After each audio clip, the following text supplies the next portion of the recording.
Suatu muslim yang berbahagia, maka kemudian dalam bab selanjutnya kita bahas ini kali ini adalah setelah kemarin Ustadz kita berbicara tentang jika orang tua kemudian mengajak kepada sesuatu yang dosa atau maksiat, maka kemudian kita menolaknya dengan yang baik dari ajakan mereka, tentu dengan santun, lemah lembut dan sebagainya. Pertanyaannya mungkin gini, memang ada orang tua yang ngajak buruk gitu ya? Iya. Gimana?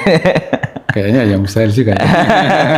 Nantilah ada orang tua gitu ya? Barangkali ada orang tua yang mungkin karena pemahaman yang berbeda kemudian menjadikan sesuatu yang tidak baik tadi. Nah tentu dalam bahasan berikutnya dua hal yang akan kita selesaikan dalam podcast kali ini, yakni satu, yang ketujuh, tetap bergaul dengan orang tua secara baik dalam muamalah duniawiya. Ya karena kita hidup di dunia dan ya, pas dengan orang tua bagaimana kita bermuamalah selama dalam proses kehidupan di dunia ini. Gitu. Baik. Siap, kita mulai Ustaz? Okay. Alhamdulillah. Baik, alhamdulillahirabbil alamin wassalatu wassalamu ala Rasulillah wa ala alihi wa sahbihi wa man wala. Terima kasih Ustaz Fauzi masih setia menemani kita di podcast PIT ini. Alhamdulillah. Dan pada pemirsa sekalian, barakallahu fikum, semoga dilapangkan rezekinya, dimudahkan urusannya, dikabulkan hajat-hajat dan keinginannya, ya tentunya keinginan yang baik Ustaz ya. Insyaallah. Baik, dan jangan lupa ya yang lewat Lamongan, kalau waktu sholat mampir di masjid kita, Masjid As-Syifa ya, dan membutuhkan pelayanan kesehatan di sekitar Lamongan, bisa datang ke Rumah Sakit Muhammadiyah Lamongan juga, Ustaz ya. Pelayanannya gimana Ustaz? Pelayanan prima dalam waktu 24 jam. Masya Allah, alhamdulillah. Kita berusaha memberikan sumbangsih dalam bidang kesehatan, terutama dari Muhammadiyah ya, yang harapannya kita bisa berguna, dan ini sebagai satu bentuk ibadah kita kepada Allah Ta'ala dengan cara kita memberikan pelayanan kesehatan kepada mereka yang membutuhkan. Karena ibadah itu kan tidak hanya mahdho saja ya. Ada ibadah mahdho, ada ghairu mahdho. Pelayanan tenaga medis terhadap pasien pun itu juga bernilai ibadah gitu ya. Bila dengan sebenar-benarnya ya. Karena itu juga bermanfaat bagi umat manusia. Dan jangan lupa pemirsa sekalian, sahabat sekalian, bila tayangan kami ini baik, jangan lupa untuk like dan subscribe ya channel kita ya, dan jangan lupa komennya ya. Bila ada pertanyaan bisa ditulis dan akan kita jawab di sesi berikutnya Ustaz, insyaallah. Baik, barakallahu, tadi sudah dibacakan oleh Ustaz Fauzi. Kita masuk di poin yang ke-7 ya, yaitu apa? Tetap bergaul dengan orang tua secara baik dalam muamalah duniawiyah. Jadi ini kita masih bicara tentang kemungkinan terjadi badai dalam rumah tangga, dan itu suatu keniscayaan Ustaz ya. Dan sekali lagi problem turbulensi dalam perjalanan rumah tangga itu suatu keniscayaan, dan jangan panik ya. Bisa jadi kalau kita pandai, kita cerdik, maka masalah dalam rumah tangga itu bisa kita anggap sebagai garam yang bisa kita olah sehingga menjadi pemanis dalam kehidupan rumah tangga itu. Tambah sedap. Tambah sedap, insya Allah. Baik, kadang untuk menumbuhkan kembali cinta-cinta yang baru itu diterpa masalah, melewati suatu masalah tersendiri Ustaz gitu ya. Habis bentrok, habis ramai antara suami istri misalkan ya. Setelah itu maaf-maafan kan? Wah, tambah seru. Alhamdulillah, masya Allah. Bumbunya kehidupan. Benar, bumbu kehidupan. Oke ya, jadi tetap bergaul dengan orang tua secara baik dalam muamalah duniawiyah. Jadi tetap bergaul secara baik dengan orang tua ya. Artinya memang dari poin-poin sebelumnya juga sudah kita sampaikan, tidak ada satu alasan pun yang dibenarkan yang membuat kita ini untuk memutus diri dari orang tua. Nggak ada Ustaz ya. Ya, jadi kemudian apa? Kalau kita berhubungan ya harus berhubungan dengan baik. Ya kan? Kalaupun kemudian terjadi perselisihan yang begitu tajam ya, yang mungkin belum ketemu ujungnya Ustaz ya, itu tetap hormati dan muliakan mereka, wa sahibu ma fid dunya ma'rufa, dan bermuamalah dengan baik dalam perkara duniawi, Ustaz. Dalam perkara muamalah, gitu ya. Kan ada urusan ibadah, ada urusan muamalah. Kalau misalkan sampai berbeda pandangan ideologi, sampai berbeda agama misalnya, keyakinan, Ustaz, ya. Mungkin orang tua kita ini begitu kejawen, ya, kita ini sudah sedikit ngaji, ya kan. Orang tua kita ini masih kadang melakukan ritual-ritual tertentu, ya, sajian dan lain sebagainya, masih punya tradisi datang ke dukun dan sebagainya. Nah, bagaimana seperti itu? Itu bagi kita yang sudah cukup mengaji kan, kita, wah, ini pantangan dalam Islam. Kan gitu. Betul. Ya kan? Wasahibhuma fid dunya ma'rufa. Dalam keyakinan ritual, dalam ibadah, maka kita harus berpegang pada prinsip apa? Lakum dinukum waliyadin. Ya kan? Silakan kalau itu yang Bapak atau Ibu yakini, ya. Tapi saya tidak meyakini itu. Tapi dalam perkara duniawi, kita sebagai seorang anak, ya, maka harus tetap kita membantu apa yang dibutuhkan orang tua, daripada sandang, papan, dan pangan, ya. Paling tidak kan itu. Orang tua mungkin perlu bantuannya ketika di ladang, kita bantu. Orang tua butuh mungkin ibu berasnya habis, kita kirimin beras. Ibu butuh pakaian, kita pakai. Ya, tapi kalau dalam masalah ibadah, ibu butuh kemenyan gitu. Ibu minta antar ke dukun gitu ya. Ya, kita apa namanya harus punya ketegasan, ya. Bisa kita tolak dengan cara yang baik tadi itu. Wa in jahadaka ala antusyrika bima laysa laka bi'ilm fala tuti'huma. Ya. Itu enggak usah ditaati kalau memang orang tua meminta kepada kita atau menyuruh kepada kita tentang sesuatu yang dilarang agama. Tapi dalam konteks duniawi, muamalah duniawi semata, maka kita tetap hormati dan kita bergaul dengan mereka dengan ma'rufah, dengan cara yang baik. Itu, Ustaz.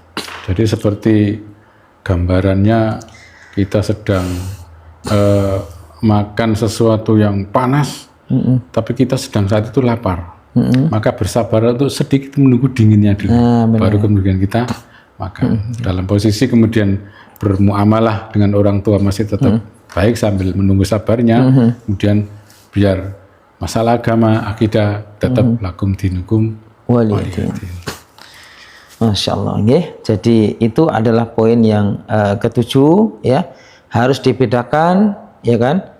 Jangan kemudian kita sampai terlalu keras, karena mungkin orang tua kita masih punya tradisi ritual-ritual, semedi-semedi mungkin, ya kan. Orang tua kita punya tradisi kedukun misalkan, ya. Kemudian dengan alasan itu akhirnya kita menjadi keras, beringas, ya.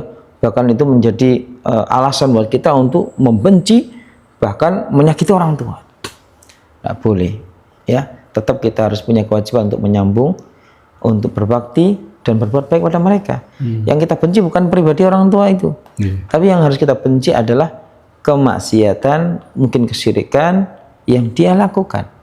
Tapi secara pribadi mereka adalah tubuh-tubuh yang Allah pilih untuk melahirkan kita dan merawat kita dari kecil, ya kan.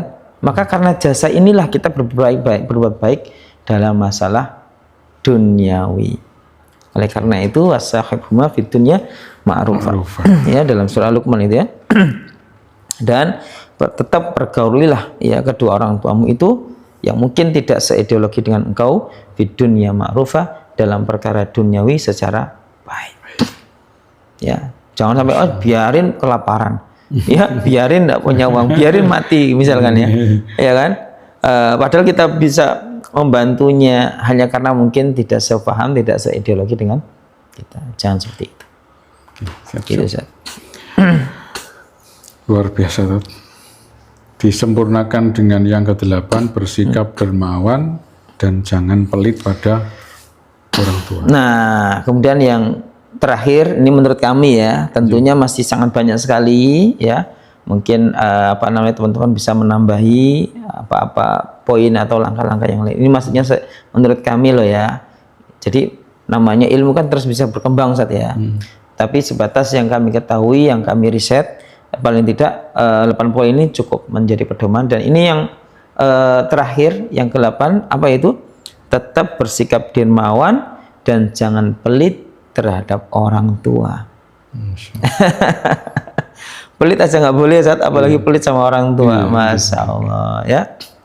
Makanya Allah Subhanahu wa taala ingatkan dalam Al-Qur'an itu, wa may yuqa syuhha nafsihi faulaika humul muflihun, ya.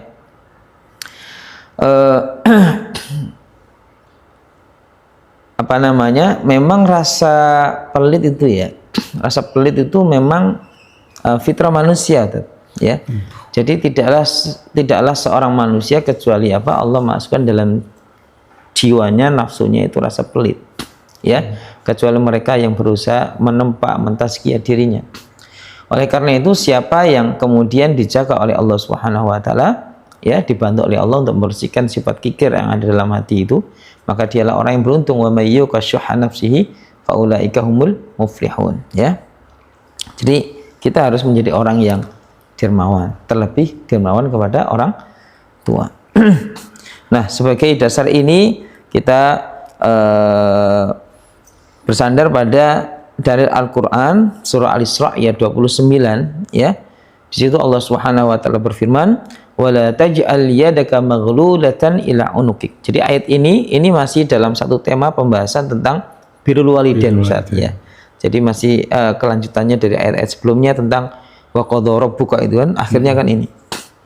Wala taj'al, di akhir ketika membahas tentang kewajiban berbuat baik pada orang tua, di akhirnya itu Allah katakan apa? Wala taj'al yadaka, dan janganlah kamu jadikan yadaka, tanganmu itu, maghlulatan ila unukik, terikat kepada lehermu, ya.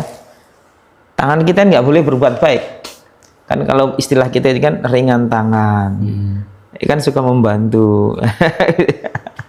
Ya, diikat gini, ya. Artinya apa? Kita benar-benar amat menyimpan tangan kita daripada mengulurkan tangan kita untuk membantu orang tua. Masya Allah. Ya.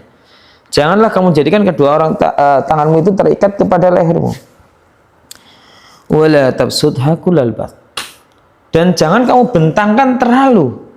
Nah, jadi jangan terlalu diikat, jangan terlalu dibentangkan, ya.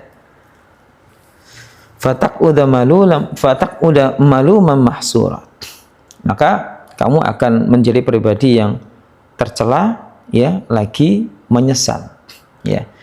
Memang apa ya istilahnya, hamba Allah Subhanahu wa taala yang dirahmati Allah itu sebagaimana dalam surat Furqan ini, wa ibadur rahman, hamba Allah yang rahman itu, idza anfaqu lam yusrifu wa lam yakturu, ya. Mereka itu ketika dia mentasarrufkan hartanya, menafkahkan hartanya itu, lam yusrifu, tidak israf, tidak berlebihan, tidak ya gunakan untuk hal-hal yang dibenci oleh Allah.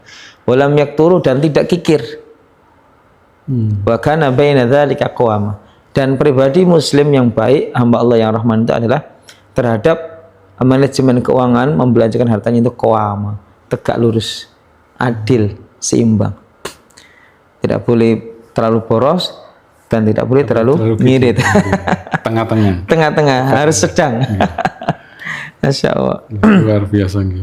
Nah, dalam orang tua pun juga demikian, ya. Allah melarang, ya, kita ini untuk kemudian terlalu, ya, mengikat tangan kita dan terlalu membentangkan, ya. Inna rabbaka yabsutur rizqa liman yasha. Dan Allah ingatkan di ayat berikutnya, ayat yang ke-30 itu, sesungguhnya Tuhanmu yabsutur rizqa liman yasha, Allah mampu melapangkan rezekinya kepada siapa yang Allah kehendaki. Wa yakdir, dan ada orang-orang yang Allah sempitkan rezekinya, ya. Innahu kana bi ibadi khabiran basira. Sesungguhnya Allah terhadap hambanya maha mengetahui lagi maha melihat. Nah, teman-teman sekalian yang dirahmati Allah, maka kalau kita bicara tentang siapa orang yang paling berhak untuk kita berikan nafkah, ya, itu yang paling pertama adalah keluarga, emang, ya. Sebagaimana dalam Al-Quran itu ketika Allah berfirman, yas'alunaka madza yunfikun, ya, mereka bertanya kepada engkau ya Muhammad tentang pada siapa mereka menafkahkan hartanya. Qul ma anfaqtu min khairin falil walidain, maka tidak ada satu nafkah yang paling pantas engkau keluarkan daripada hartamu, yang paling pertama adalah lil walidain, untuk kedua orang tua. Ya, untuk kedua orang tua, dan itu nafkahnya paling besar. Masya Allah. Ya, maka kita, wahai para anak, ya, keberadaan kita adalah ketika kita masih bisa memberikan manfaat untuk kedua orang tua kita. Karena ketika itu tidak dilakukan dan kemudian berujung pada ditinggalkan orang tua, maka biasanya baru ada sebuah penyesalan. Kenapa enggak dulu tak kasih kebaikan? Rugi besar itu. Benar. Jadi andaikan salah seorang daripada kita, ya, memberikan satu gunung emas pun kepada orang tua, itu sama sekali tidak bisa membayar jasa mereka merawat kita. Ya, saking besarnya jasa dan pengorbanan orang tua kepada para anak-anaknya. Jadi jangan sampai kita merasa rugi ketika kita mengeluarkan sebagian daripada harta kita kepada orang tua.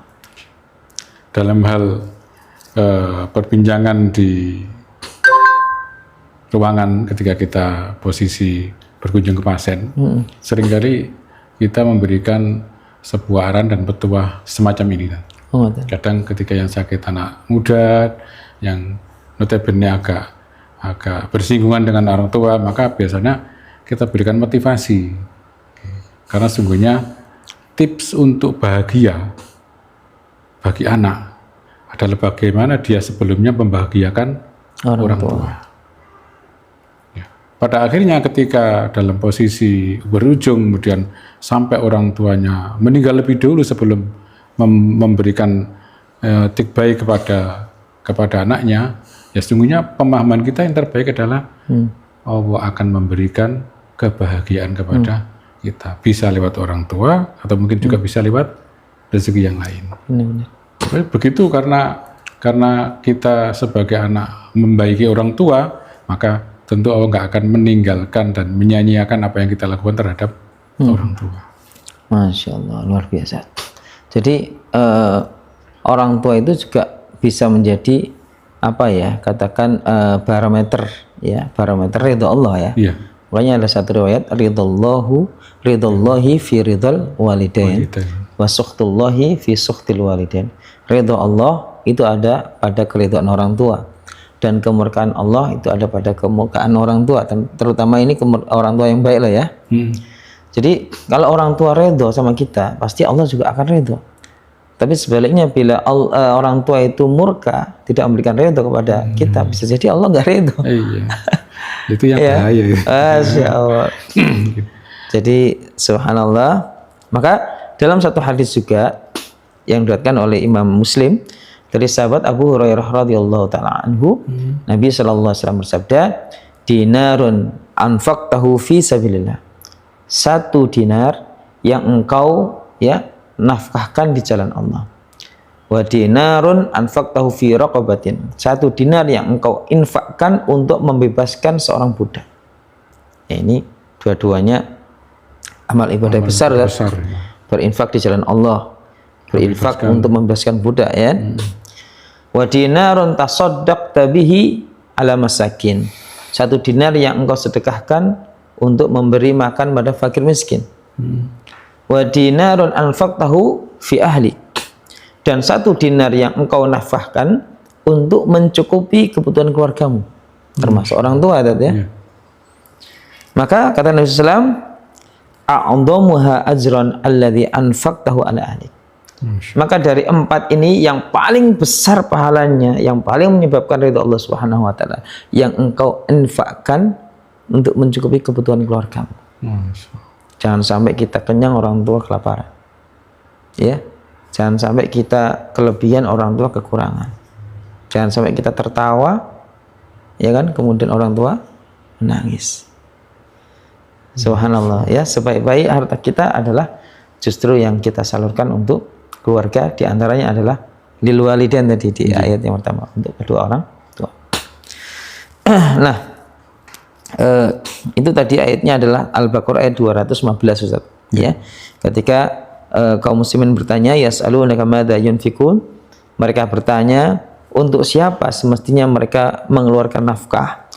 Qul ma anfaqtum min khairin, katakan Muhammad, ma anfaqtum min khairin, tidak ada suatu nafkah yang engkau keluarkan dari hartamu, falil walidain, maka pastikan itu diperuntukkan yang persentase yang pertama untuk orang tua, wal aqrabin, dan kerabat. wal yatama, anak-anak yatim, wal masakin, dan orang-orang fakir miskin, wa ibnis sabil, dan ibnu sabil, ya.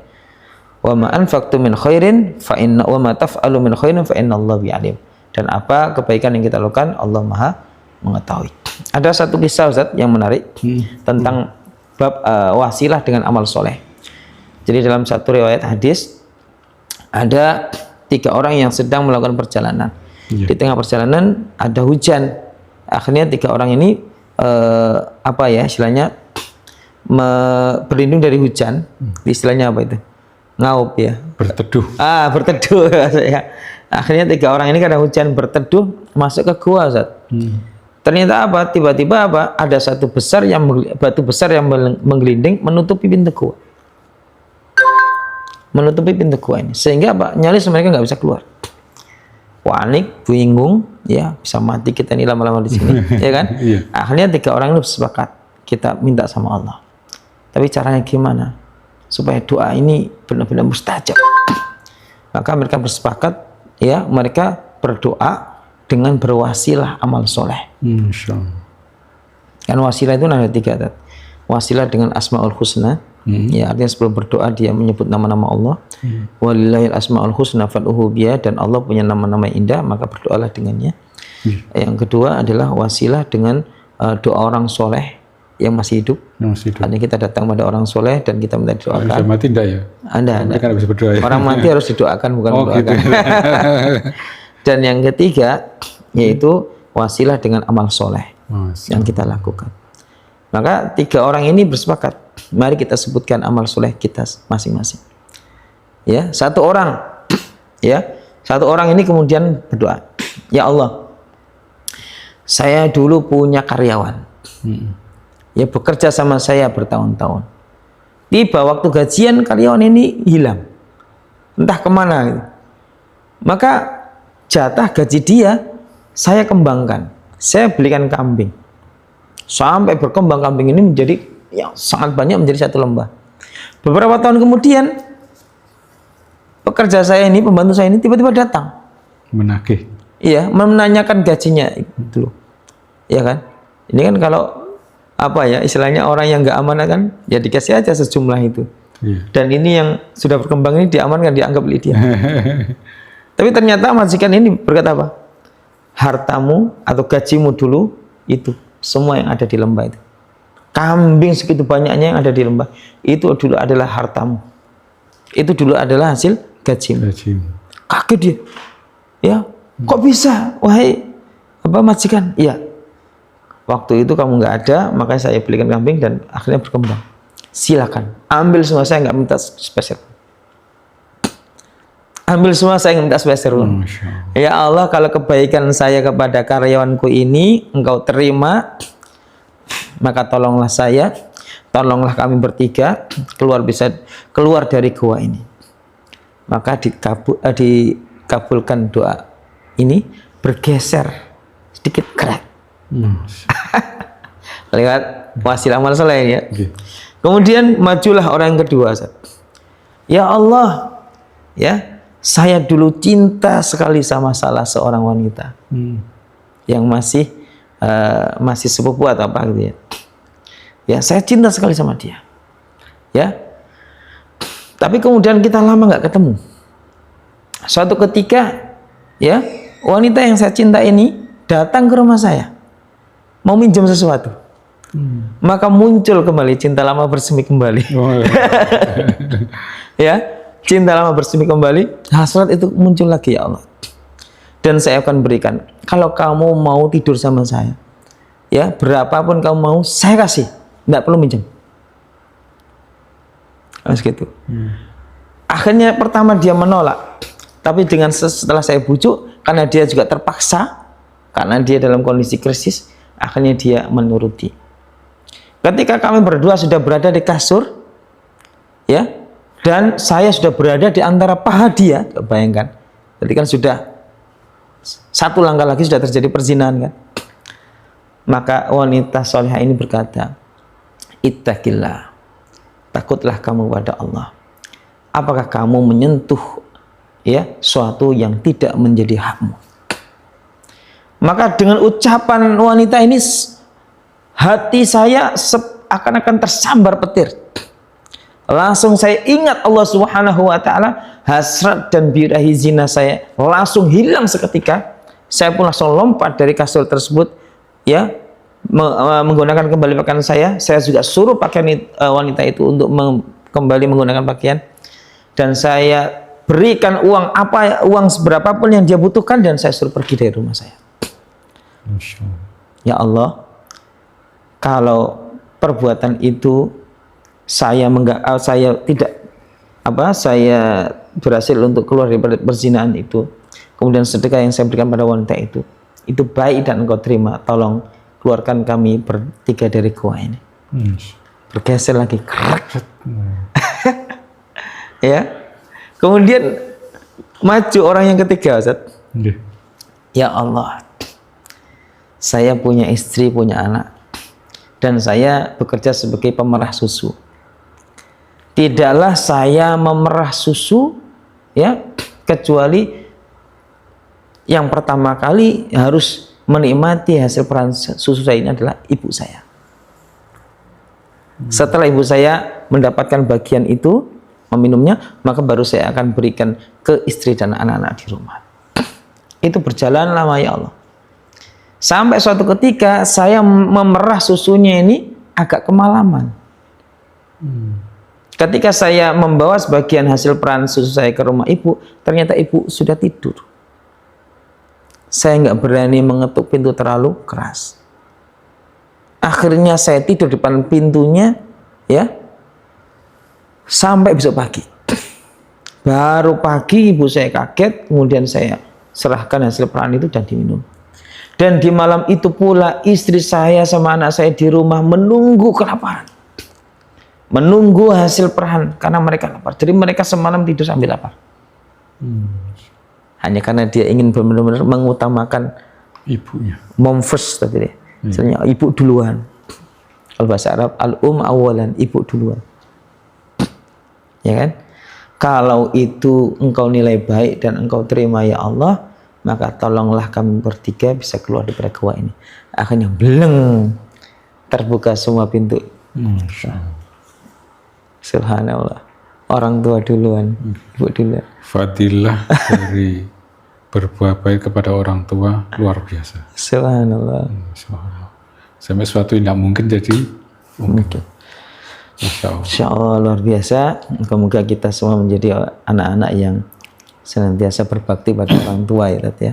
Dan itu merupakan satu kebahagiaan kita juga sebagai pelaku seorang anak, dan yakin ibu, orang tua atau bapak sebagai orang tua yang menjadi objek kita berbuat baik, mereka juga akan merasa puas dan bahagia dengan kebaikan diri kita. Di samping kita membahagiakan diri kita karena kita berbuat baik, puas dengan itu, orang tua juga kita akan menerima sesuatu yang baik pula. Insya Allah, alhamdulillah, barakallahu.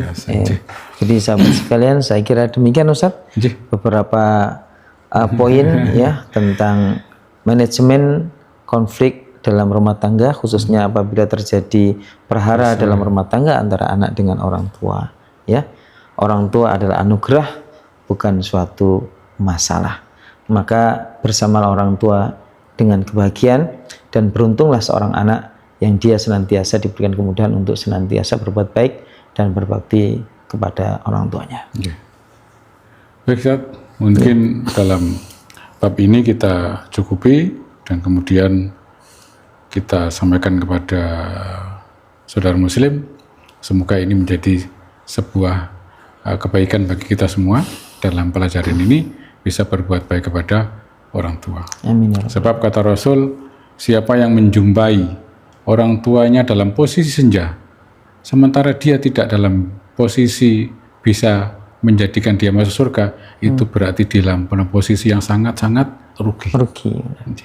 Ada modal di depan dia, tapi dia tidak mengambil modal itu sebagai sarana masuk surga. Ada pesan terakhir? Cukup, Ustaz.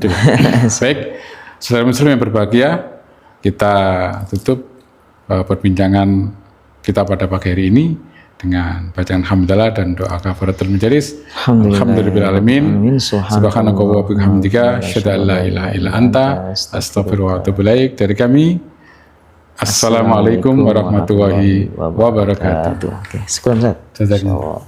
Luar biasa.